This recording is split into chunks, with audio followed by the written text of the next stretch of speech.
And I just want to let you know, right now, Hassan Piker, I will donate $5,000 to Palestine if you debate me. Now, and I 100% mean that, and I will make sure that that is as public as possible.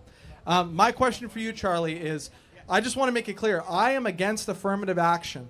Of course, I do not believe, as a disabled person myself, I do not believe that affirmative action is the entirety of what DEI entails.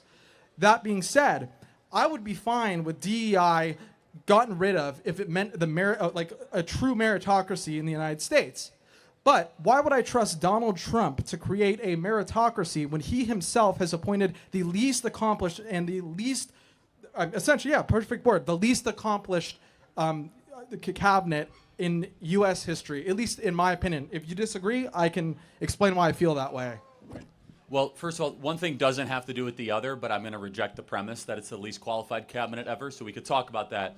But even if it was just Donald Trump picking his family members, it has nothing to do with the merits of DEI or getting rid of DEI, right? So that's a red herring. They actually have nothing one to do with the other. One's a repeal of a policy. One is your critique of a cabinet. So which one would you rather debate? Would you rather debate DEI and all of its implications or Trump's cabinet? It seems like you have more problems with Trump's cabinet because we actually might be on the same side of meritocracy. So want to talk about the cabinet? Whichever you prefer. Yeah, we can talk about that. Right. I personally don't see it as a red herring, but we can talk about that. Well, sure. yeah, one doesn't have anything to do with the other, right? I mean, you can personally have hypocrisy in your own life and still do really good things in policy, right? It doesn't necessarily equate, right? Well, I mean, in the way that I see it is that when a lot of people talk about, like when they're talking about their choice to vote for Kamala or Trump instead of Kamala, they talk about the personal aspects of Donald Trump that make them want to trust him, right?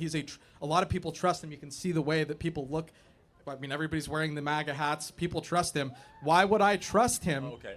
So, yeah, that is your contention. So yeah. What about his cabinet is unqualified? Let me just ask you a couple examples. So, I mean, Scott Bessent, who's one of the most accomplished bond salesmen and individuals in the hedge fund space ever, right? That's not unqualified. Pete Hegseth, who's actually a frontline warfighter, unlike Lloyd Austin, who never fought a war in his life.